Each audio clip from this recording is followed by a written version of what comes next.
Fusion Patrol is a listener-supported podcast. Find out how you can help support us at patreon.com/Fusion Patrol.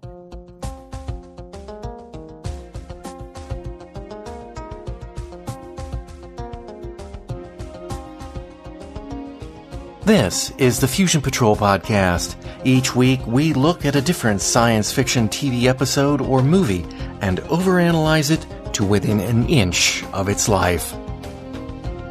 Welcome to the discussion. Hello, and welcome to another episode of Fusion Patrol. I'm Eugene. And I'm Simon. And tonight, we're looking at the Doomwatch episode, Flight into Yesterday. Episode synopsis. It is 1971, during the golden age of jet travel, when luxurious planes plied the skies, serving Victorian-era foods in aspic.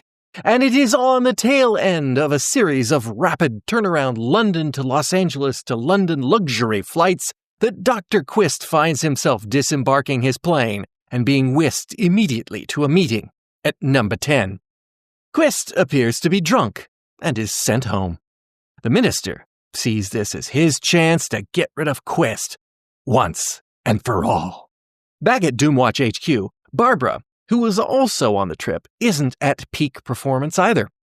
The team hear about Quist's drunken appearance at number 10 and put 2 and 2 together, or more accurately, they put 11.25 and 11.25 hours together and realize that Quist and Barbara have been traveling almost an entire day, back and forth across timelines, and are showing signs of extreme jet lag.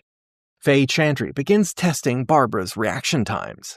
Doomwatch informs the minister that Quist was just jet-lagged, but he is dismissive of the idea because he has Quist's doom in his sights. He orders Quist to take 2 weeks' leave and contacts Ridge and orders him to go to America and give the presentation Quist had been sent to give. Quist had been suddenly called back to London because the Prime Minister got wind that Quist was going to blame all major threats to our environment on the doorstep of governments. Ridge is instructed not to do that in his version of the presentation. Ridge, however, is a cunning bastard and forces the minister's hand, making him travel to America to give the presentation, and then he'll have to immediately return to the UK and have an important meeting. Ridge anticipates that the minister will be impaired, just as Quist was.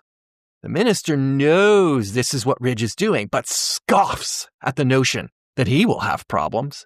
Quist, however, gets wind of Ridge's plot and puts a stop to it. He demands that if the minister is impaired when he reaches America, he ask for a postponement on the presentation. America is thinking of setting up their own Doomwatch, and it is too important to let the minister botch it up. On the flight, the minister is entertained by Ainsley, the gregarious Scotsman from America who had previously flown with Quist and showed him and Barbara a great time. Back in Britain, the pieces are starting to come together. Ainsley is employed by a firm in America. Their clients are a who's who of US and UK companies that wouldn't want the Doomwatch concept to spread to the United States, and who would favor the UK version having less influence. Ainsley is using the fact that the effects of jet travel across time zones is very similar to the techniques used in brainwashing. Ainsley uses the flights to sway his victims, in this case, the minister. He encourages him to eat, drink, smoke, and not get any sleep, and even whisks him away for more food and activity while they are on layover in New York. All the while working on getting him to change the speech he's preparing to give. Alerted to Ainsley's mission, the minister's staff try to stop him, but Ainsley has it all sewed up. A rush of reporters storm the minister, hitting him with loaded questions. Just as he's about to say something seriously regrettably, he has a heart attack and falls to the floor. Ridge, who did all the right things to minimize jet lag on the flight, picks up the speech and heads into the conference to deliver Quist's original presentation. Later, it appears the minister isn't dead, but Quist is angry at Ridge. The minister is the only person that can keep Doomwatch afloat. He must continue on. The end. I think that it's quite funny that in listening back to these episodes, while I'm editing them, or perhaps when they come out on the feed, I don't remember which, that I made a smart aleck comment in one of our earlier episodes. I said, what's next? Jet lag? Yes, jet lag. Apparently it is. I feel vindicated. Or cheated. I'm not sure which. Anyway. So what did you think of the episode, Simon? Well, I was going to say it's sort of not. Something you and Ben have talked about is how sci-fi Doomwatch is, and somehow it doesn't always go that far into the future, into science future, to give you something that is beyond our current understanding. Of course, you've got to take it that this is 1971. But having said that, it seemed to me that one of the flaws in this episode was that I would have expected characters to have a better understanding of the effect that jet lag would have on them. I might be wrong, but it is a very long time ago. Well, I mean, I hate to say that. I hate to say that because, of course, I was alive in 1971, although not flying around on jets much. But it hasn't been that long in 71 that they switched from prop flown planes to jets, which was a significant increase or decrease in the transit time. So, can you get jet lag on an old prop-driven plane? I don't know what's the range of a prop-driven? Well, they would fly. They could certainly fly across the United States. They flew across oceans, but although I think they had to stop in Hawaii when going across the Pacific. But that's more about fuel range, not speed. And the jet lag is really about the speed. I guess so. I mean, I did wonder whether they were even going to use the term jet lag, because at the beginning they were talking about time zone effects. And clearly for us now, the concept of jet lag is just so incredibly familiar. And did they ever use the word jet lag? Oh, they use it. They do use it. Okay. When Duncan and the minister are discussing it, Duncan uses the word jet lag, which makes me think that it is sort of common parlance, and that the whole concept of jet lag is actually quite familiar, but maybe the kind of general understanding of it isn't so great, and certainly the effect it might have on individuals. I don't know. There were a couple of things in this episode, and this was one of them, that struck me as contrivances around the plot in order to get into a situation where someone didn't know something about what was happening to them or what was being done to them.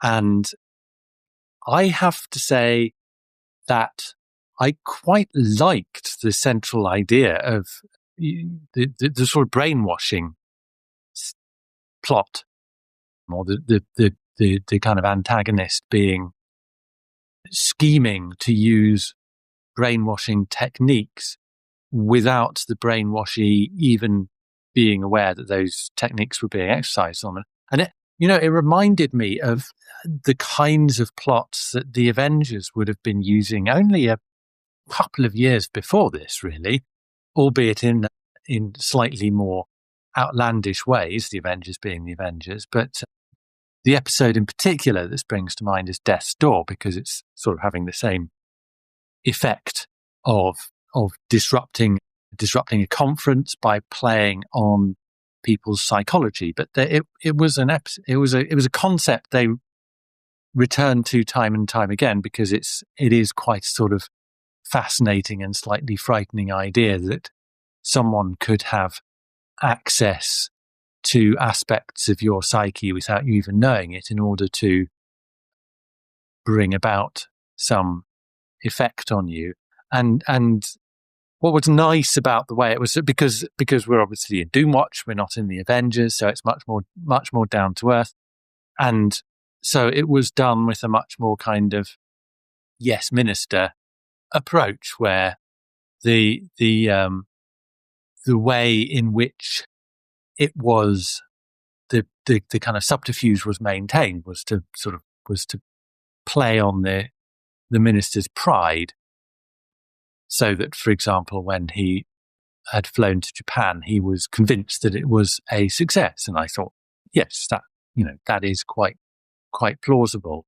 And, even Quist had, although I liked the fact that he acknowledged that he had been played and he'd been convinced of something, it was playing on the things that it's easy to get Quist to believe, like that Ainsley is terribly inefficient, and so he kind of ignores, and that the typist had been sent, or the amanuensis, whatever it was, had been sent at midnight, and he thought this was efficiency, and everyone else not being nearly as efficient as his own team, rather than it being a conspiracy. He likes to think it's a cock up. What was Ainsley trying to get Quist to say? I think that what Ainsley was trying to do was to discredit Quist, and he was doing it in a number of ways, including making it known to the Prime Minister that Quist was going to talk about governments being responsible for environmental damage. Okay, I have a question here as to what is Ainsley's. I mean, I get what Ainsley's endgame is for the minister, but I wasn't sure what his endgame was for Quist. It sounds like he engineered for Quist to be pulled back. Was that his original position, or was that his fallback position? Like, well, I couldn't convince Quist to change his speech and say Doomwatch is a bad idea, or whatever it was he was hoping. So my fallback is to get him called back to Britain and get him discredited there. Don't know. Or just to get him to screw up at the presentation. Just wasn't quite sure, because they never went into what Ainsley was trying to do, other than the actual acts that he was performing on Quist, like sending the secretary or taking them places to eat, or whatever it happened to be that he was doing. They talked about those things, but they never really talked about the words that Ainsley was using on them. So I wasn't sure. But they're all to the same end. I mean, the end is clear. Destroy Doomwatch, yeah. Well, of course. prevent an affront to freedom. The number one goal was to prevent the Americans setting up a Doomwatch. The number two goal was to discredit the British Doomwatch. New to it. Yeah. Well, while we're just briefly talking about Ainsley, then I'm just going to skip right to his stuff. One, based on those reporters that were asking questions around the minister at the end, I am deeply grateful to the forethought and the understanding your capabilities and your lack of capabilities by having Ainsley be an American with a Scots accent. I'm not entirely sure that I buy the argument, but perhaps that's because, there's a lot of Scots who go to America. What? Yeah, I suppose there are. And yes, well, but Barrowman's a Scot with an American accent. But it happens. In the United States, now it's a little bit different. 1971, if you saw somebody with a UK-based or a British Isles-based, let me not get political there, a British Isles-based accent, it was an Irish cop in New York. And because all of them came over here and either became criminals or cops, and that's where all the British accents were. Or it was a snotty academic, but they didn't live here. They just came over to be obnoxious.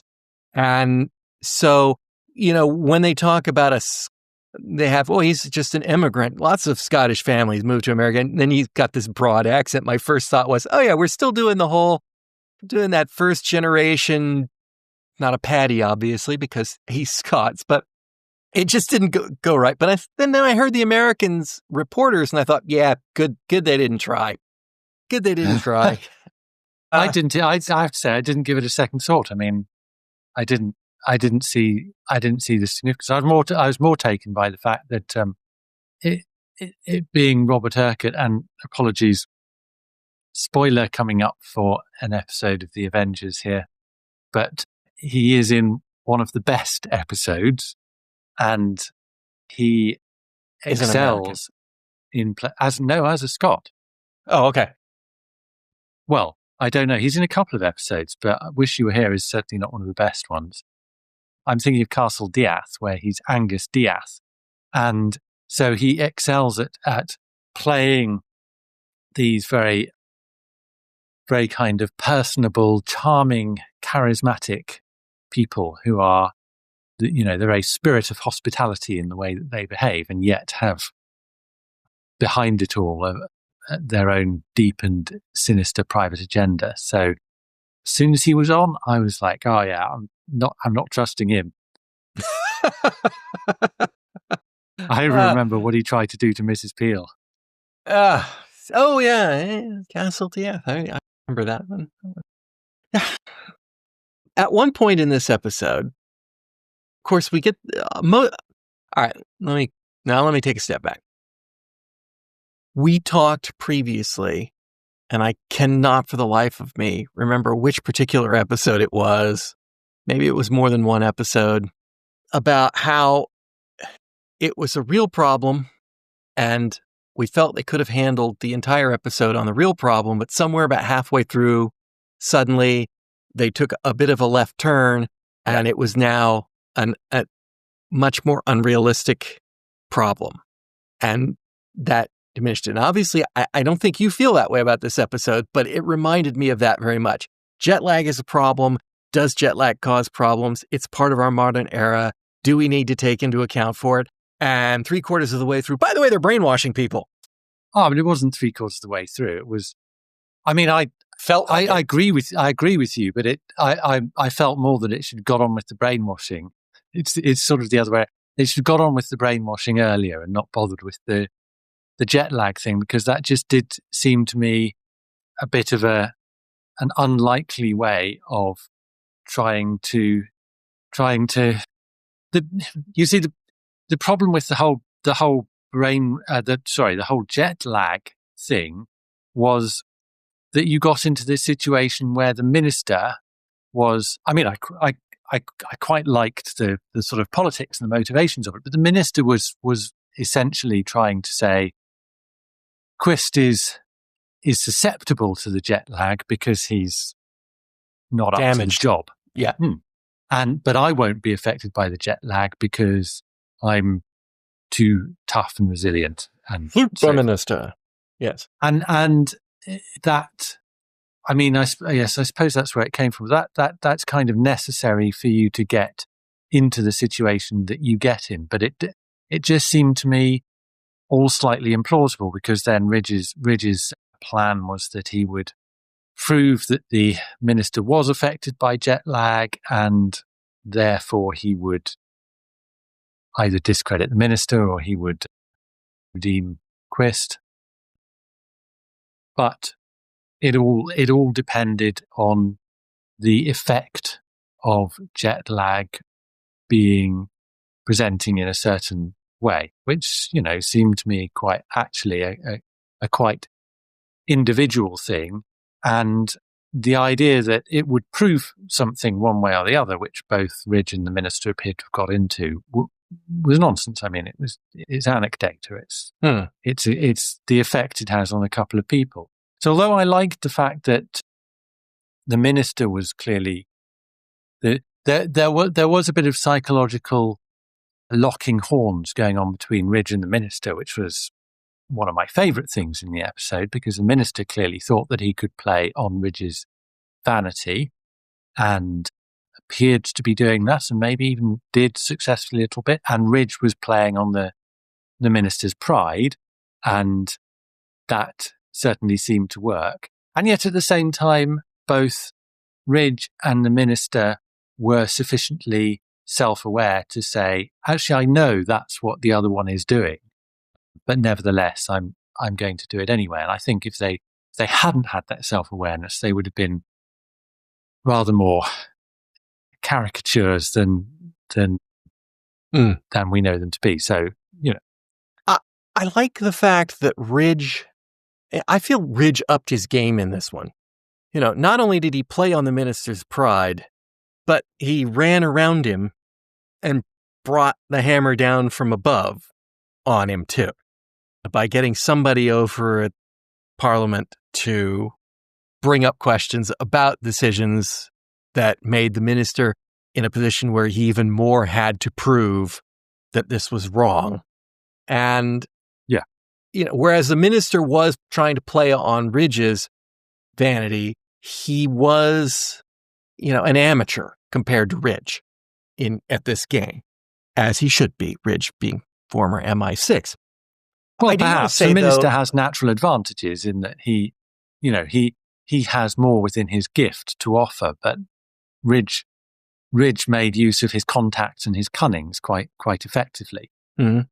One thing I do want to say, though, is the minister's reaction is very, yes, it's a bit of a cartoon, but at the same time, it's very real. Let's face it. Who hasn't go, well, 3 drinks, I'm fine. Yes. Right? I mean, that's exactly what the minister's saying. Well, sure, Quist can't handle his plane flight, but I can. I'm better than the average bear. And it's so realistic. What I found very much unrealistic was, and I by no means am going to claim to be an expert on jet lag, but I've done enough 14 hours trans-Pacific flights both ways to know, and I've tried every technique that everyone has ever said, that I could find on how to minimize the effects of jet lag, which are different depending on which direction you're going. Indeed. I'm surprised they didn't mention that.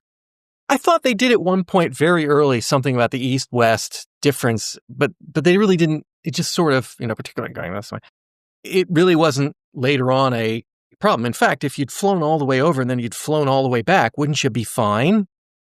Indeed. I mean, apart from the lack of sleep and everything, which that's not jet lag per se. No, but what's nice about the plot is that it has Ainsley manipulating it to make sure that the effect the worst of the possible time zone alterations are maximized, so that you don't realize that you're not getting sleep. So effectively, yes, it is sleep deprivation, which is called for brainwashing technique, but without you realizing it. What I also dislike was the portrayal. I've seen a few people with jet lag. I've never seen anybody behave like Quist. And admittedly, I've never seen anybody drop of a heart attack from it either. But that drunkenness was just way over the top, and it just Barbara's wasn't exactly right either. From what happens to me, and again, here we have, oh well, I'm not affected by jet lag. Yes, I'm absolutely affected by jet lag. But the biggest single thing that you notice, that I notice, and it doesn't matter which way I travel, although it does make it is different, is that like when I get to Asia, I will be fine until suddenly at some weird point of the time that is neither bedtime there nor bedtime here.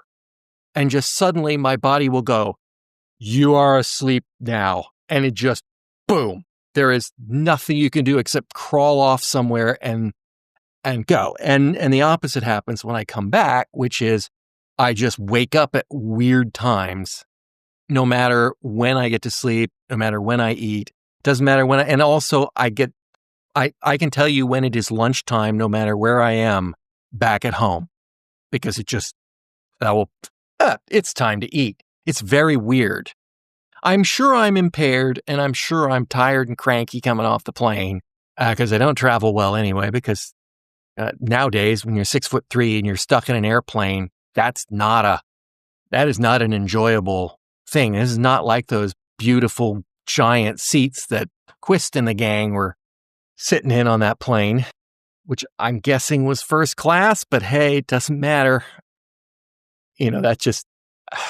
So yeah, that part bugged me, but I'm curious as to whether or not it's ever happened, or whether it was postulated at that time that maybe somebody could use plane flights for brainwashing. So I've never heard that before. But not once. Yeah, I mean, the contrivance is that it's the effect of the brainwashing is to appear drunk and not to realize that you're appearing drunk.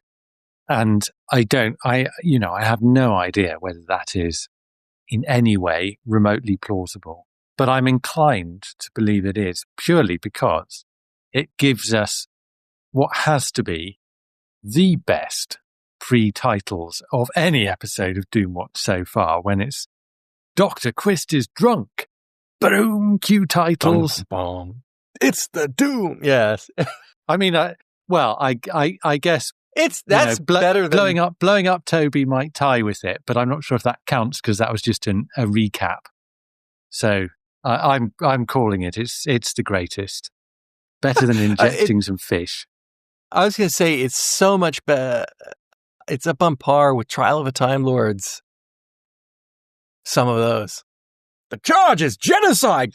I mean, wow. The cliffhanger. He's drunk. Boom. Cue Starfield. It's time. Let's see. So as you alluded to, Ridge is played a little bit. So the minister is, I think, reading him out pretty accurately. He wants a Nobel Prize. I'm not sure what he wants a Nobel Prize in, but hey, it's not a bad ambition, as Ridge says. What about his comments on Ridge's clothing choices? What about them? Well, it's on the money, isn't it? Is it? I mean, they're appalling, but is it intended to show? Is it a conformist who is intentionally dressing nonconformist to fool people into thinking that he's not a conformist? That's what I got out of the ministers? Yeah, well, yes, I think that, but it's more or less what he's saying. He's trying to demonstrate. It's his ambition that that the minister insists that he's trying to hide, and it does tie in. I mean, in a number of ways, I think, and part of the reason why I like this episode so much, it kind of throws back to the kind of internal politics, the internal Doomwatch politics that were around at the start of this series in You Killed Toby Wren, which were presumably connected with what was in Survival Code, had we been able to see it, and it's kind of hinted a bit at early on in like the Red Sky, although far less effectively. And it's a particular. It's almost like you've got the issue of the week episodes, and then you've got the sort of internal politics arc, because we're picking up on some of there's even references to what occurred in the incident. You killed Toby Wren, yeah. Toby at Byfield, and the recurring characters like Duncan or this minister. So Duncan is the permanent secretary, right? Duncan is the permanent secretary. That's correct. Okay.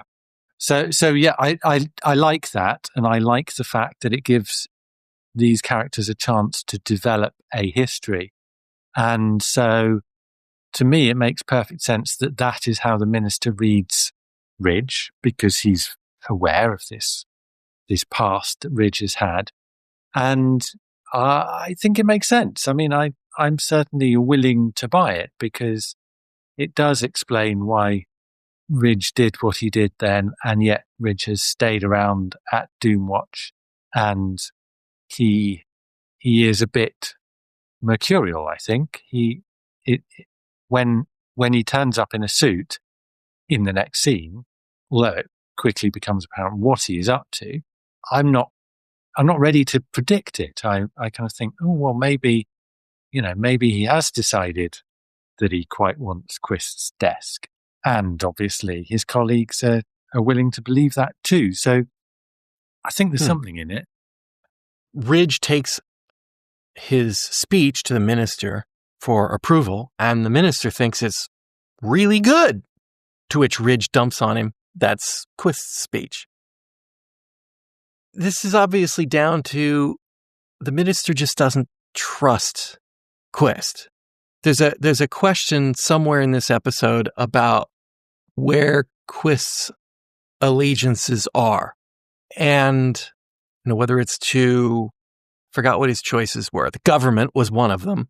To science was another, and might have been to the people. I don't know, the environment.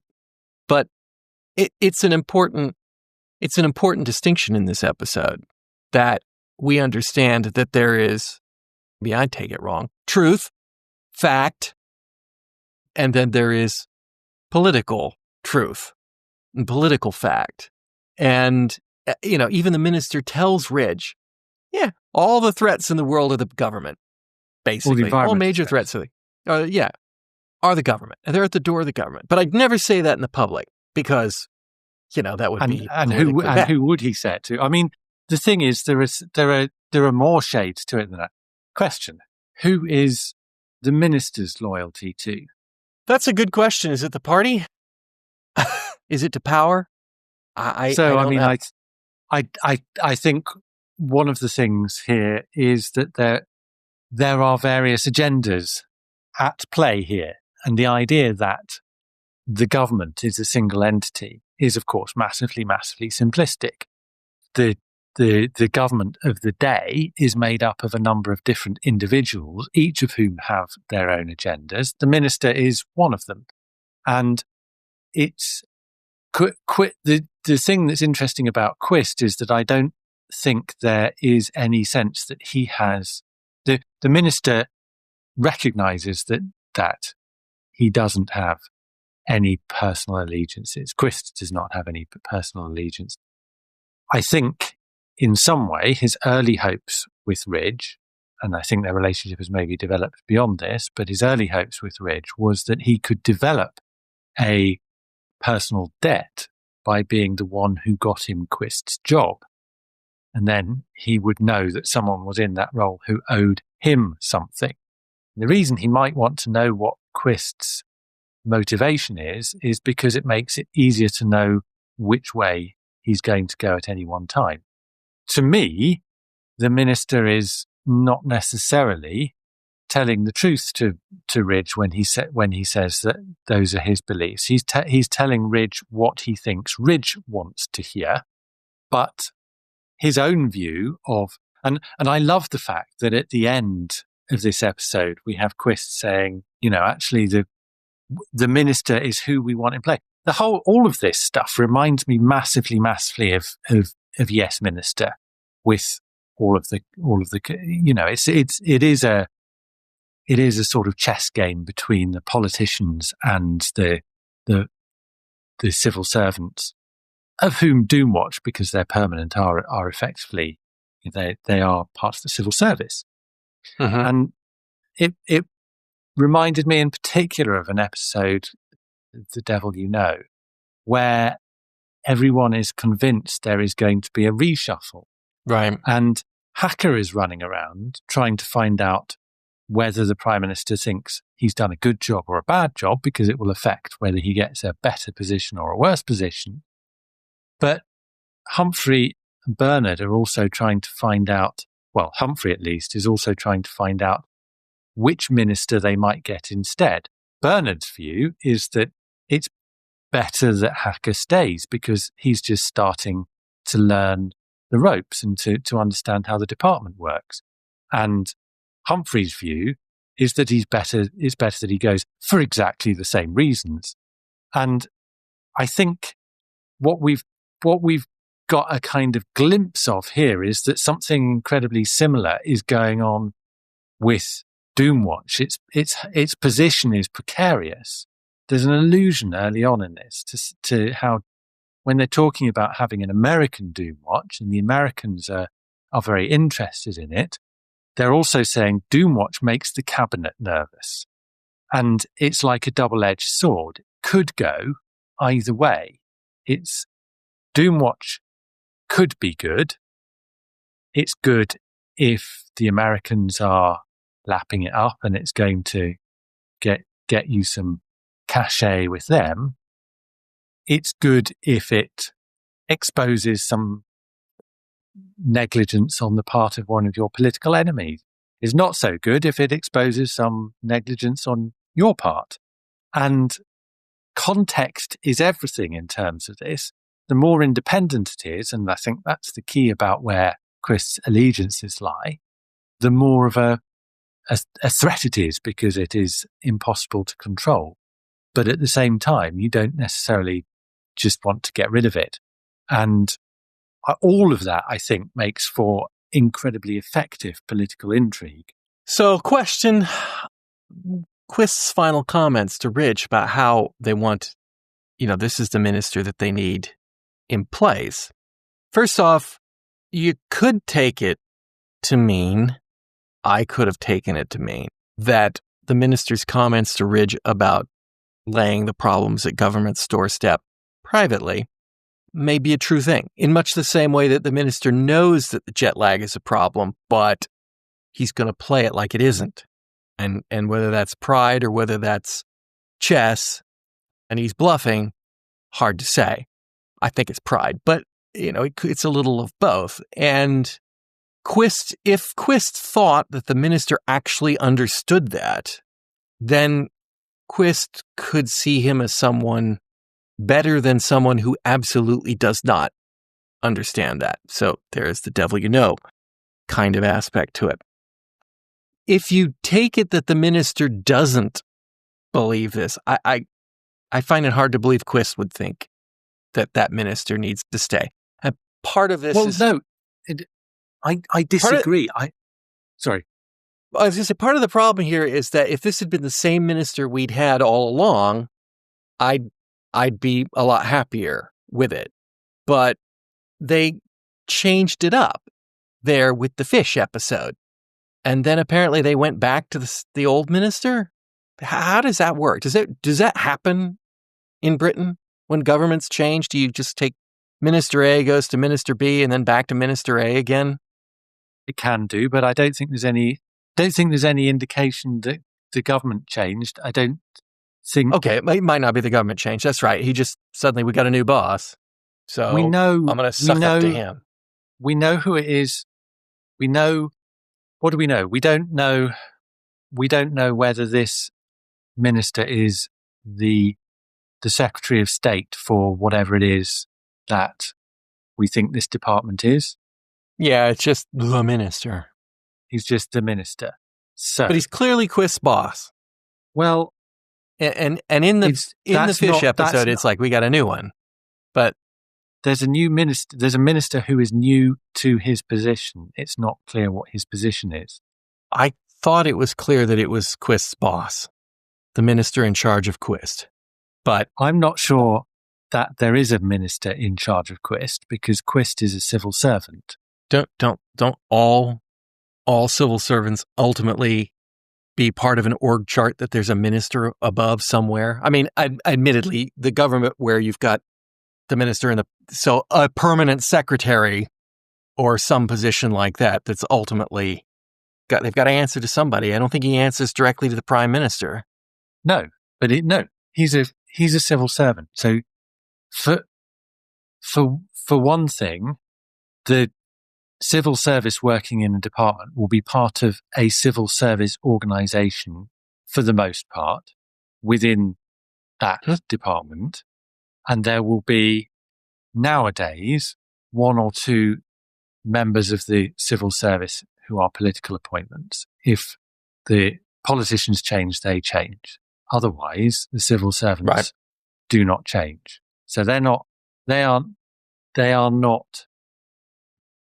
political appointments. It's very different. And it certainly in the 1970s, it would very much have been, I don't even think you would have had these sort of special advisor positions where they would have had some posts that were political appointments. It would have been entirely that the civil service advise the minister. The minister decides on policy, but the civil service permanent. Doomwatch, it's not clear to me, are a department which is led by a minister. I mean, you've also got to bear in mind that any department is going to have more than one minister. So you're going to have probably a sort of Secretary of State who is going to be a cabinet level minister, but then you are going to have junior ministers who are going to have particular areas of responsibility within that department. And Doomwatch, and so you're going, obviously the organizational structure of that department might reflect that. So Doomwatch might be part of a bigger department, a bigger ministry, if you like, because we are talking about ministries. So it's a department within that ministry. But it's not clear to me that is the case, that it is that. It might be a quasi-autonomous non-governmental organisation. Not sure if you had those in 1970, but you probably did actually, because given that they go on about them in Yes Minister only 10 years later. And therefore, it's not necessarily going to be within the oversight of a single ministry.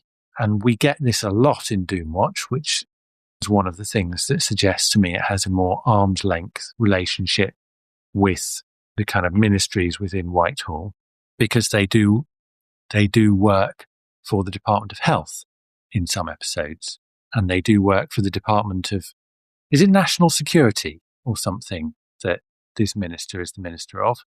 I don't know. They do allude to it. I keep forgetting. I shall have to note it down.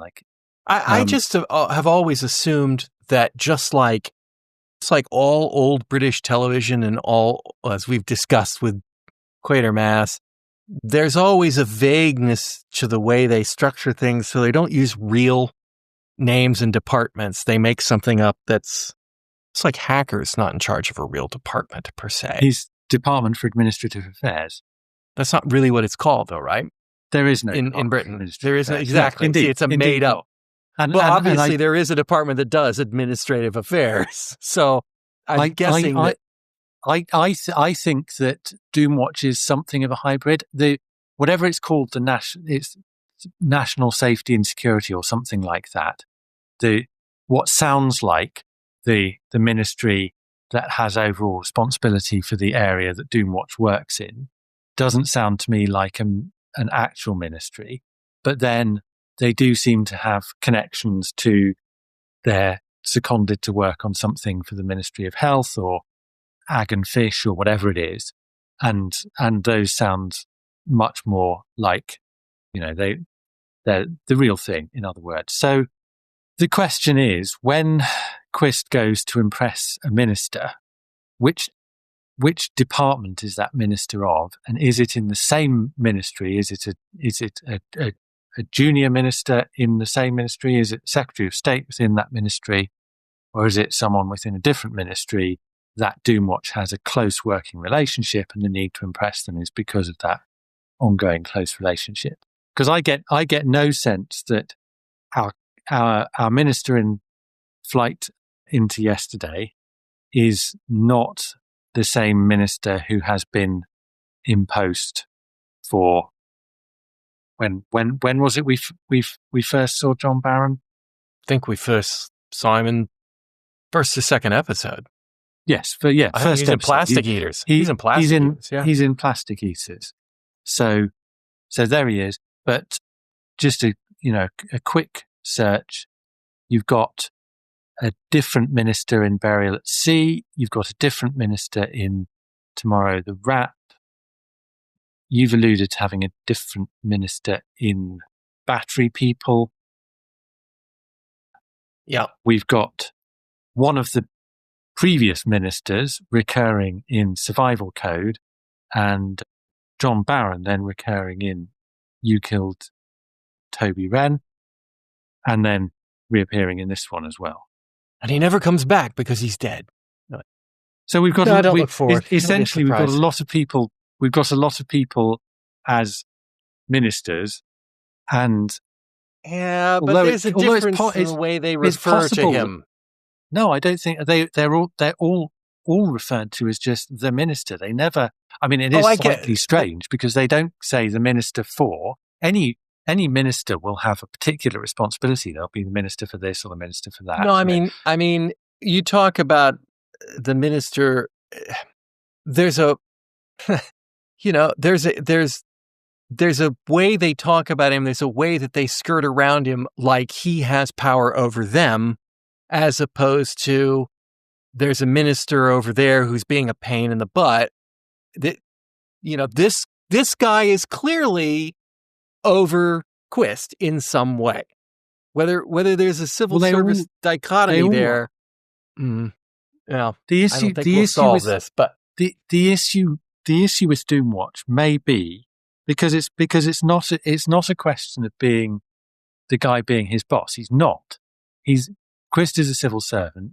The minister is a politician. The politicians are not going to hire and fire civil servants. They are going to make decisions on policy, and the civil service are going to implement it. As a matter of policy, if it falls sufficiently within the auspices of the ministry that they're in charge of, a minister could decide they're going to abolish Doomwatch, which might not mean that Quist doesn't have a job. It would certainly mean he'd have to be redeployed. So you can see there could be an element of power in there. That's what I'm talking about. But yeah, I get that he's not going to give him a bad personnel employment evaluation and say, I'm sorry, we're letting you go. And I get that. But sure, he has the fate of Doomwatch in his hands, and Doomwatch is Quist. Quist is not. There is still a question over whether the minister, whether Doomwatch falls within the auspices of a department that is run by a junior minister, in which case there would also be a cabinet minister who you'd have to be concerned about because, would the junior minister be able to stick up for you if the cabinet minister would say this should be abolished? But there's also every possibility that Doomwatch is not anything like as that falls as neatly within some kind of Westminster organisation as to be entirely within one branch of government like that, and therefore there may be a threat perhaps for from next one time. minister. But it all it equally depends on who's got the ear of the Prime Minister and all the rest of it. For the next time, I'll see if I can't find somebody who's put together an org chart for Doomwatch. But let's move on. We hear the same thing we have in the past. Just a couple of things. Environmentalists want to set the world back 200 years. Regulation is a form of oppression.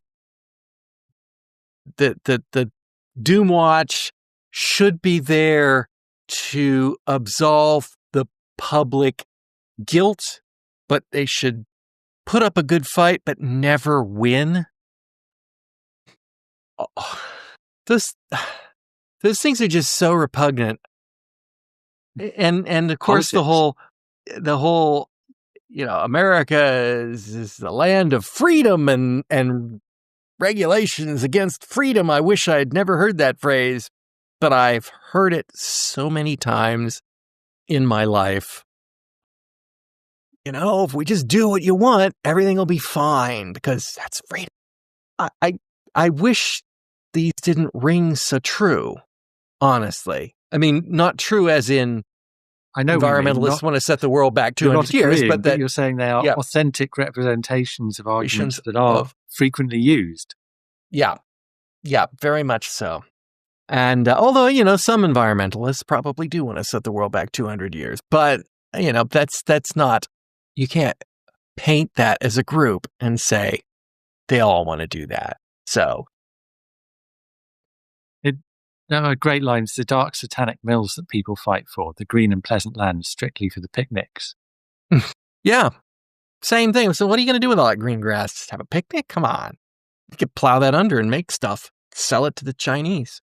Oh, wait. But that's why I really like this episode, because the actual plot is pretty silly when it comes down to it. And there's another contrivance that I haven't even alluded to yet, besides the jet lag one that bugs me. But all of the political shenanigans do ring true, and the dialogue in this is top notch.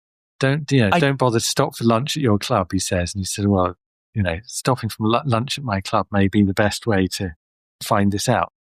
Mm-hmm. It's really good. Mm-hmm. I did not see the minister's heart attack coming. I did not see apart that. from all this smoking and drinking and rich food. Oh yeah, I will say this: there is. Thankfully, we don't live in this world. But words you never want to hear on an airplane ever, ever, ever. Stewardess, bring me a cigar. Whoa. I would. I think even back in those days, I'd have strangled somebody that had pulled that on a plane. So, wow. Anyway, yeah. No, I didn't see. No, because all of those things don't. That is a caricature, right? Whenever somebody says, I just had a double cheeseburger, clogged my arteries today. It's like, no, you didn't clog your arteries today. What you did was you added to an accumulative effect of years of effect. And it's not like the hamburger is going to likely be an actual trigger. Something else is going to be the trigger. Probably stress, ergo, sort of believable here in this point, but the fact that he just spent the entire plane smoking and drinking and eating didn't do it. It was the fact that he spent the entire flight being basically hyper stressed intentionally. That's the trigger. That's the trigger. He's someone who's susceptible to having a heart attack. And within the logic of this story, the jet lag / brainwashing effect is highly stressful. But it's not, there's no Chekhov's heart attack in this. We didn't see the evidence that he was susceptible to heart attacks anywhere during the course of this story. And so it really came out of the blue. If he'd had to take a nitro pill or something early in the episode, you go, that man's going to have a heart attack by the end of this story. You'd have known it. You'd have been ready for it. But instead, it just comes completely out of the blue. I just did not think that's how they were going to get out of this. I didn't know where it was going to go. I really didn't. And it felt a little like a cheat. Part of the, I'm not sure if it was. I'm not sure if it was so much as a cheat, because I felt like it. I mean, it obviously depends on whether they were trying to portray the brainwashing as being particularly, how shall we say, precise, targeted, predictable in its effects. My feeling was that this was something that it was difficult to know exactly how it would present, but the effects were sufficiently disorientating for the victim to be able to embarrass them. And I thought that they were going strictly, the brainwashing was to get him to change that script to say no. They wanted him to say. I don't think it was. I think it was doing. I mean, this again. It goes back to what we were talking about earlier, where I sort of wasn't so worried about what Ainsley's goals were for Quist, because they were all aimed at the same end. I'm not sure he knows what the successful tricks will be. He's just throwing it all at him and seeing what sticks. So he's stressing him, and he's trying to talk him into making some changes, but he's also trying to make sure that he will present badly. And then he's bringing the press in so that he will be embarrassed in front of the press. He doesn't necessarily have to say any of the lines that Ainsley's given to him. He just has to look bad. He has to look bad, so that except it didn't work, if he doesn't, because he nearly kills him. Well, yes, but that to me was the point, which was that he hadn't quite known what he would get, but as Ridge said, he pushed him too hard. So the effects were unpredictable, and in fact, very unpredictable case. Okay. What's your other plot contrivance that you haven't mentioned yet? Well, I mean, the thing that was really bugging me was that by the time that Doomwatch in London had worked out what Ainsley was up to, they actually had enough evidence in terms of his who was paying him, what his connections were, for anyone to be rightly suspicious of him. And so there are two ways of approaching this. One is you get your guys in the plane to try and kind of say, lock horns with the minister. Oh, no, minister, you've had enough. When we've already established that the minister's pride means that he will prove that he's not susceptible to jet lag by poo-pooing all of their concerns and having one more drink anyway. Or you de-escalate, you take him aside, you say, look, I don't know what this guy Ainsley is saying to you or what he's suggesting you should do, but regardless of that, you should know that he has been hired by these people. And I would have thought anyone would do the second thing.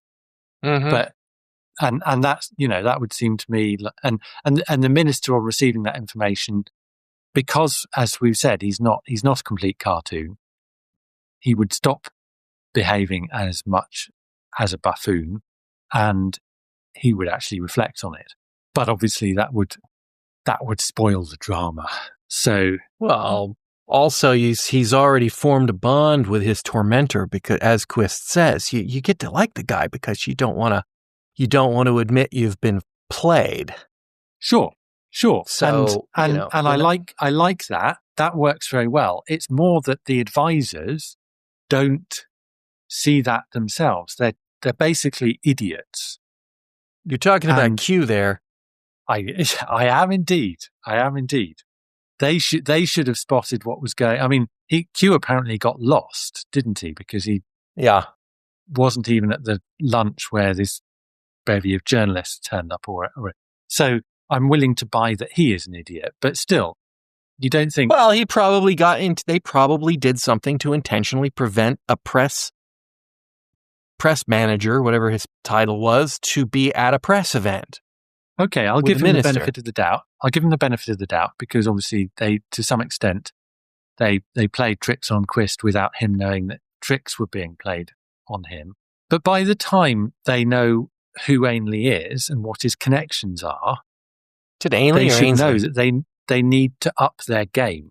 They need to actually take the minister aside because if they let Ainsley if they let Ainsley be party to it, he will do whatever he needs to do in order to discredit them and stay in with the minister. So they need to take him aside. They don't even try to do that. If he'd thwarted them doing that, I'd be happy. Yeah, they were pretty bad at. They were idiots. Restraining. And obviously Ridge didn't help, though. Ridge, I get it. Ridge was playing his own game, which was that he wanted Ainsley to go too far so that he could step in and give Quist's speech, and he would then not only ensure that the speech was the one that he thought should be given, but he would also get the minister out of the way. I don't know that I have anything else. I have a question that's totally tangential, which is like half of my questions. Is aspic still a thing? What's aspic? Preserved in aspic. Something you preserve things in? But it's not no, like amber. it's like beef gelatin. So like if you made a fish and then you put it in a pile of liquid beef gelatin and chilled it so that it became a solid mass of goo. It's very big. If you read through like all your Sherlock Holmes era stuff, Victorian stuff, aspic was a huge deal. I have never seen anything ever served in aspic in my life. I've heard of it, but I thought it ended 100 years ago, died a death but when they brought it up in 1971 as being the highfalutin food they're serving on the flight, I thought, wow, maybe that's still a going thing in Britain, but I thought it went out with the automobile. We've still got automobiles. Yeah. Well, when the automobile came in. Sorry. Went out when the automobile came into existence that long ago. What, you still have automobiles over there? Well, I was wondering what you got now. Oh, it's like, we're all on hoverboards. Come on. Get with the program. You see, the reason you still have automobiles is because you have Doomwatch and they're stopping all the progress on hoverboard. No. It's the environmentalists. It's the environmentalists. Yes. Oh, yes. They're holding us back. They're preserving the automobile. They're preserving the aspic. If you tore up all those roads, the life that has evolved to live in that ecosystem would not have a place to go. Well, so exactly. Anyway, do you have anything else on this episode? I have nothing else. All right. Well, thank you for joining me. My pleasure, as always. And listeners, I do hope you'll join us all again next time on Fusion Patrol. You've been listening to Fusion Patrol, a listener-supported podcast. Find out how you can be a sponsor and get early access to all episodes and more at patreon.com/Fusion Patrol. Come join the conversation on Facebook or Twitter. All episodes are available at fusionpatrol.com. Our music is Fight the Future by Amberwolf. This has been a Lone Locust production.